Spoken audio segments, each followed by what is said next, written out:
Today's episode, we have past crap, or craps of the past. This fine particular vehicle is the one that I traded for the Honda. It is a 1996 Chevy G20 3/4 ton conversion van. It has a small block 350 Chevy in it, fuel injected, 4-speed automatic, and as you can see, it has 4 captain's chairs and the bench in the back that folds down into pretty much a queen-size bed. It's comfy. When I had first attained this vehicle, I traded an old Harley-Davidson Sportster for it, proceeded to take my wife, my boy, and the in-laws to the Outer Banks. So we get to the Outer Banks, and it was a good trip down. Basically left in the middle of the night, so there's no real traffic. I drove, middle of the night, wife in the passenger seat, the boy with a cooler behind me, had drinks, snacks. Mother-in-law sat over by the door, and my father-in-law, he was in the back on the bench.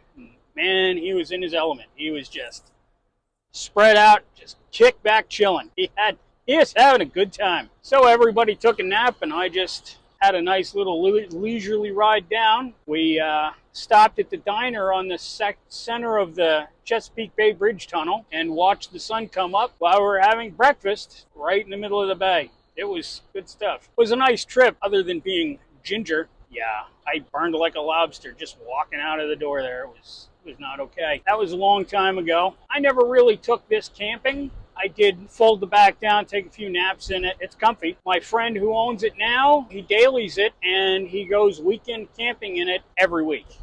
It's a very comfortable little quick camper. Beats a tent any day of the week.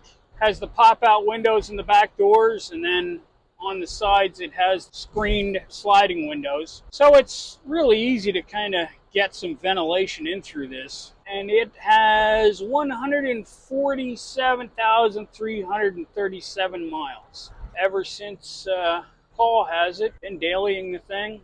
Fuel tank on this is 34 gallons. On the highway, get it up into overdrive and it can really soak up some miles. I think overall mileage in this is somewhere mid to high teens, which for the size of this monster, that's not bad, and that's a whole lot better than anything you could do in a brand new pickup truck. It doesn't have the problems. I mean, this thing is pretty much simple as a hammer, but it has all the comfort stuff that you would want.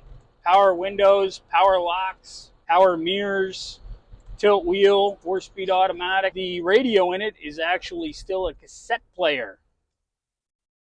The AC needs a little bit of a charge. It is not, the greatest at the moment. The other thing that's good about this, the wood inlays. Some of the fun stuff with this is the driver's side mirror, or not driver's side mirror, driver's side visor ends up flopping down. If you don't want to sit there and watch it going like this at the top of your vision, what do? Well, a little clip fits in the pocket, fits on the visor, all good. Then you can just kind of move it over. A simple solution to an annoying problem. The old shag and wagon creeper van, it's really quiet and comfortable. It had its use when I had it. The reason I traded this off is I just wasn't using it and I didn't like to see it sit. I traded it off to Paul and I use the Honda a whole lot more. And it's a whole lot cheaper. I'm going to take the Honda to a pretty good road trip, run down to Philly, maybe get some dinner. Then I go down to Maryland, picnic down there. That's going to be a good time. Sitting in the seats in this, they are just crazy overstuffed. It is seriously like driving, sitting on your recliner at home or just a couch. Conversion vans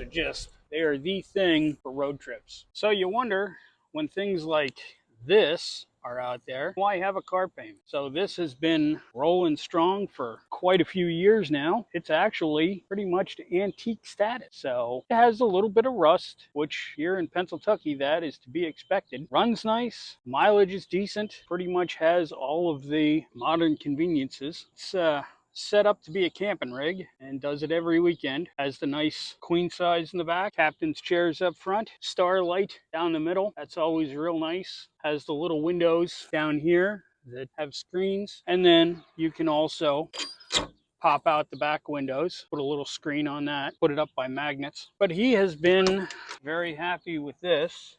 And like I said, I've been very happy with the Honda. You just can't beat these conversion vans. Sitting the couch, running down the road, nothing better. So that concludes the video on the Shag and Wagon. We will see you later. So there we have the Shag and Wagon and the Bubble. Two perfectly serviceable vehicles, still on the road, lots of miles later, and no payments, and still doing it just like anything else.